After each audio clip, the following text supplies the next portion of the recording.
kayabi, ito na po yung part 2 dito sa ginawa natin na ano, yung sa electrical ng ano, linya ng baterya, yung pinaka main wire niya papuntang switch. So ito, ititip natin yung mga wire dito. Pagkatapos subukan natin ikabit yung connector sa pinakasusian, tapos subukan natin i-start. So itip ko lang yung ano, mga wiring.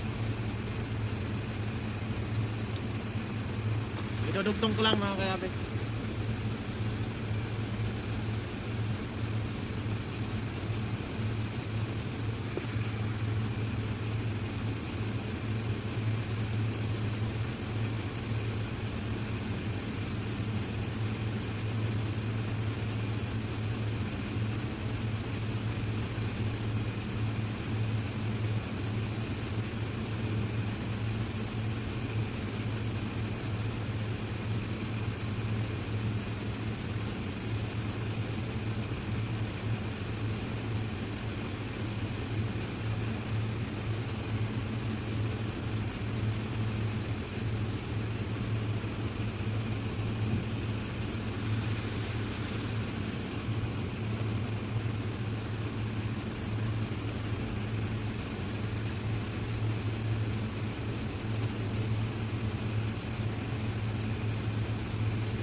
Kailangan itip ng mayos na kayabi kasi ito nagdikit-dikitan pa eh.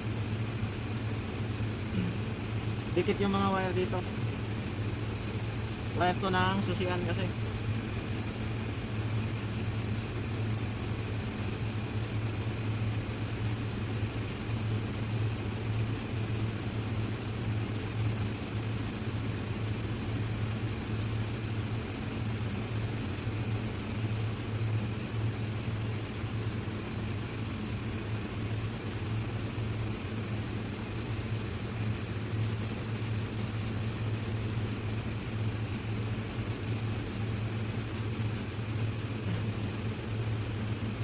Grabe yung init mga kayabi.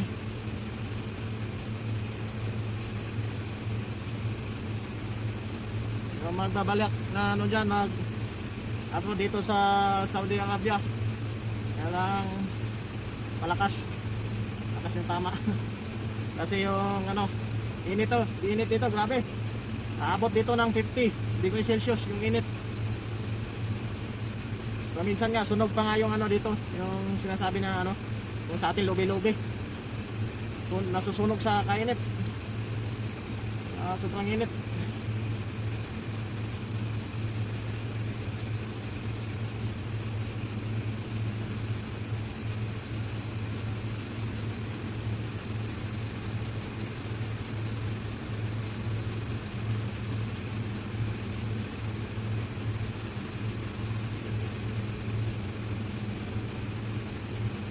So ayan, natip natin. So pwede subukan yan namin mga kayabi. Gamit yung ito, distance ko lang dito. Pag sira yung susian, mga kayabi, may choice kayo. Pag sira yung ano, pinaka cylinder ng susi niya, so dito ka babawi. Pwede mo tanggalin, naka Phillips screw lang to dito sa cylinder niya. So sandali lang, tinawag tayo. So mga kayabi, continue tayo kasi tinawag tayo, naputol na. May chinicheck ako ulit. Isang unit na chinicheck. So mga kayabi, ito pala yung ano, pwede to for emergency lang to mga kayabi ha. Pag nasa daan o nasa mga tindahan o nasa malayong lugar kayo, nasa city, kung masisira yung ano, pinaka cylinder ng susian nyo, pwede dito irekta dito. Tatanggalin to yung ano niya, connector, yung parang switch, ignition switch relay niya nandito. So dito to nakakabit mga kayabi. Ayan. So ganyan nakakabit. Dalawang screw lang yan. Itong screw bolt na to dito yan, at saka dito sa baba. So pwede nyo yan tanggalin. So para sure bolt, tanggalin nyo yung linya ng baterya, saka nyo tanggalin yung ano, Bolt, dalawang bolt lang yan. Tapos mabunot na yan. Ganyan. So mabunot na yan. Kung emergency lang to ha. Dito lang to, susian lang ng Phillips screw.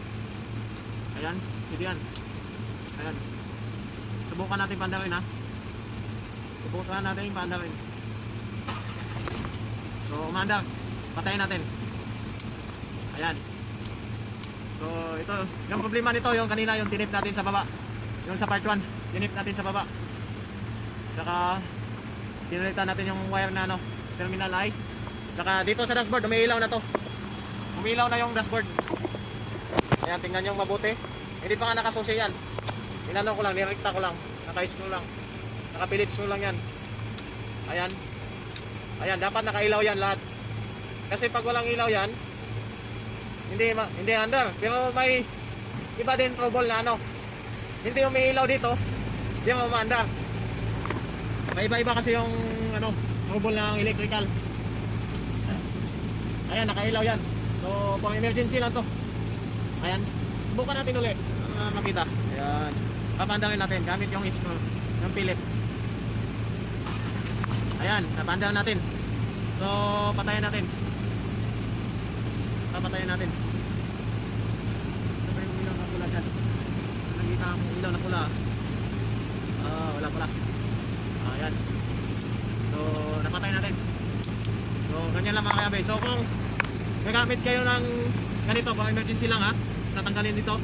Kaso pag mapandam ninyo, gamit dito, kailangan tanggalin yung cylinder. Yung pinaka case cylinder nya. Kasi pag hindi na ginagamit yan, dito kayo narekta. So automatic mag-lock yan. Tatanggalin lang yan, dalawang bolt lang yan dito sa ilalim. Ayan dito. Ayan yung bolt nya. Sana ba? Nandito. Nandito yung bolt nya, dalawa, kabilaan yan. Ayan. Kabilaan bolt yan. Dito at saka dito. Ayan, kabilaan, dalawa. Yan lang tatanggalin para lang mapa-start at saka makauwi kung saan lang lupalop ng mundo. So nadali natin mga kayabi, napaandaw natin, napailaw natin yung dashboard.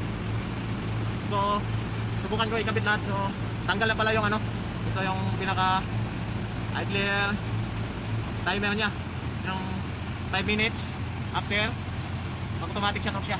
Hindi na to kailangan ibalik to, bahala sila dyan. Basta tinanggal ko na. So inayos ko lang din yung ground nya kasi kanina nakalaylay dito sa labas. So bubuuhin na natin.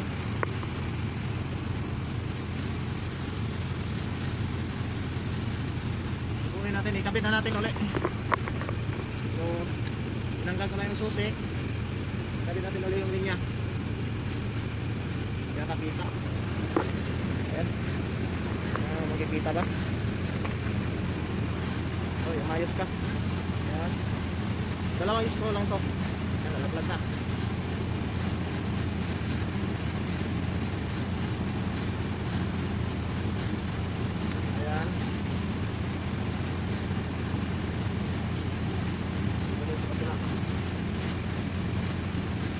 Screw bolt lang sa may susian.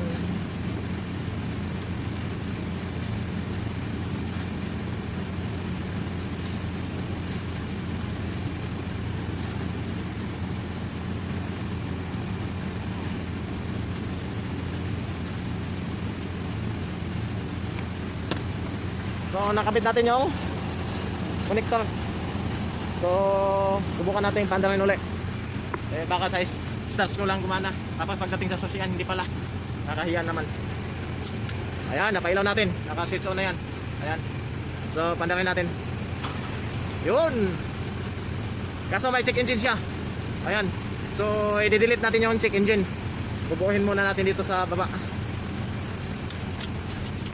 So ayan. Tip na lang natin to. Walay.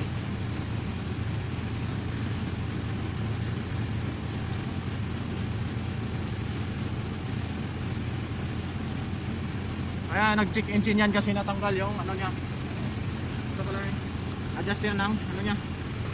Ayan, adjust din ng minor nya. Ayan. Adjust din ng minor nya. Ito pala. Ayan. So, ikapit natin. May wire to dito. Nawala na ata. Daan pa na magpasok. pala. Maraming gonggong naghanap dito. Ayan o. Ito yung wire niya. Ikabit natin. So, ikabit na natin ito.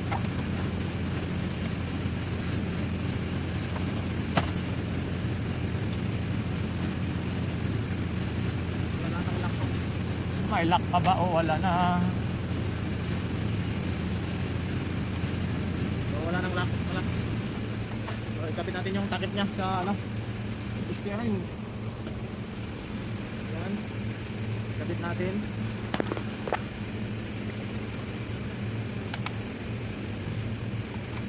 So, ikabit ko muna yung ano, takip na dito. Dito, ayan. Dalawa yan. So, mga kayabi, dito nabuo na natin yung ano niya. Dito yung pinakatakip ng steering niya. Yan, nabuo na natin, na-fix na natin, lagyan natin ng bolt. So, kanina nag-check engine yun. So, subukan natin pandangan kung nag-check engine pa ba, tsaka i-delete natin. Kaya naka-on na yan. I-start natin. Yan. Ayan. So, nag-automatic. Nawala yung check engine kasi napandangan na natin at saka nakabit na yung lahat ng linya ng wire. So, ganyan lang mga kayabi. Pag kumpleto na yung kabit ng mga linya, mawawala yung check engine. Tsaka pwede naman, pag di nawawala, pwede naman i-delete. So nakikita nyo naman sa mga video ko kung paano mag-delete ng check engine. So ayos na yan. Ayan mga kayabi, ito pala yung adjuster ng RPM. Ayan yung kinabit ko, yan. Yan yung adjuster ng RPM, yan. Yung bilog na yan. Ayan. Nakita. Ayan, ito. Ito yung adjuster ng RPM, pailawin natin. So ayan. So subukan kong ikutin tapos titingnan nyo yung RPM tataas pa. Ayan. Yan yung adjuster ng RPM. Ayan, di ba umangat? Umabot ng ano? 13 1.3. Ayan. So ikutin lang din pabalik pa counterclockwise. Ayan. So ayan po yung ano niya, pinaka maximum na minaw niya. Minimum. Ano ba yan? Maximum o minimum? Minimum ano ata eh. Ayan. So ayos na yan mga kayabi, kahit i-RPM natin yan. Ayan. Ayan. So napagana yan natin mga kayabi. So wala tayong masabi sa ano, pag may tiyaga, may milaga. Ayan. Magagawa natin, basta makakaya natin. Pag di natin kaya, so papato natin sa magaling. Gagawin lang natin yung hanggat makakaya natin. So napagana natin mga kayabi. Diyan natapos yung gawa natin. So, ayan. Ganyan lang. Kasi, so hanggat dyan lang mga kayabi. Pinagpawisan tayo ng maraming singot. Ayan. So, maraming salamat sa mga sumusuporta sa video ko. Sana hindi kayo magsawang manood. Saka yung mga baguhan, matututo din sa mga share na video ko kahit